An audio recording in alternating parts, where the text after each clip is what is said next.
People assume that it's difficult to go to North Korea, but before the pandemic, tourists, they go all the time. Syria, for me, was a lot harder. My name is Thor. I come from Denmark. I'm the first in history to reach every country in the world completely without flying, and I did it all in one unbroken journey. I created a list of 203 countries. On average, I believe I've been in each country for 16 or 17 days. The shortest visit was the Vatican, which was 24 hours and 17 minutes.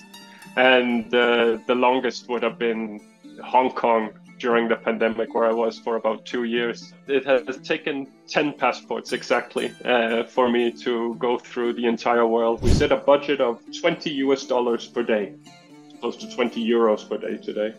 And that covers 4 elements. So it's transportation, accommodation, meals, and visas. The money came from a geothermal company. They've been sponsoring in the beginning the full amount. Then for some time they pulled back and they supported the project, but not financially. And in that period, I spent my own money. I asked for donations. I did fundraising campaigns. I wrote some articles. I did some speaking engagements, and I found different ways to patch it together. So it has been a lot of buses, trains, taxis, minibuses, getting on the back of a motorcycle, a tuk-tuk, ferries. At this point, I have been on board 40 container ships, which is a lot of container ships. I've been on board trawlers, I've been on board a tugboat, and anything that floats to connect to the islands. I was on board a 140-meter long container ship in a storm in the North Atlantic. And the ship was not ice class, and we had ice sightings in the area. It was in the winter time. The waves, they were up by 7 meters. The ship was rolling from one side to the other. Thunder and lightning. It was close by where Titanic sank. I mean, for me, that was absolutely crazy. There was 4 days in conditions like that. But fortunately, we got to the other side of it, and then things became nicer. I've been to every country in the world that has conflict zones, and you do see some craziness there. It's crazy to see people sit at a sports bar and drink coffee and have flat screen TV with music videos, and they have their smartphones and they're doing normal things, and then knowing that 10 kilometers away the bombs are falling from the sky and that people are running around screaming and crying, and that is crazy. That is absolutely crazy. North Korea is a funny size because people assume that it's difficult to go to North Korea, and North Korea is very easy. Not right now, because North Korea has still closed its borders for the COVID-19 pandemic.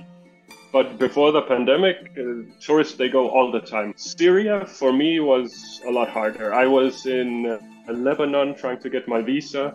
They didn't really understand why I wanted to go to Syria. They didn't like my profile. They look at my passport. I have stamps from many countries and like this. And so I was struggling greatly with that.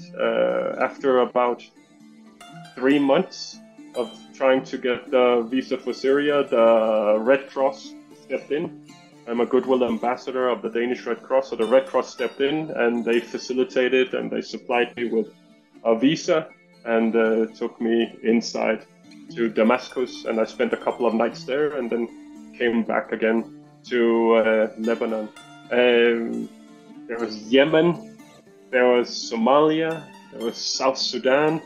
These are some countries where you need to do a lot of research in terms of safety and security and what is going on, what's the political situation. It's good to have a contact before you go, preferably someone who can meet you at the border or someone that you can meet in the first border village. Actually, all my good memories are with people.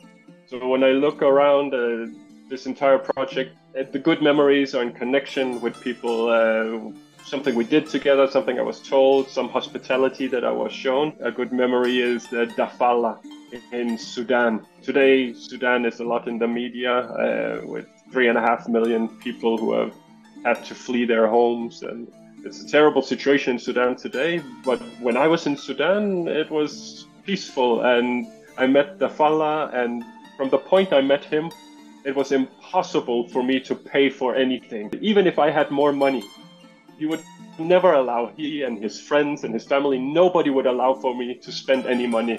So they cooked for me, they took me to a wedding, they took me to graduations, they helped me with visas and immigration, and they just took care of me. I became a part of the family as long as I was in Sudan. The hospitality had no limits.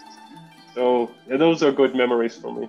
I've been shining some positive light on every country in the world, and I think that is especially important in the world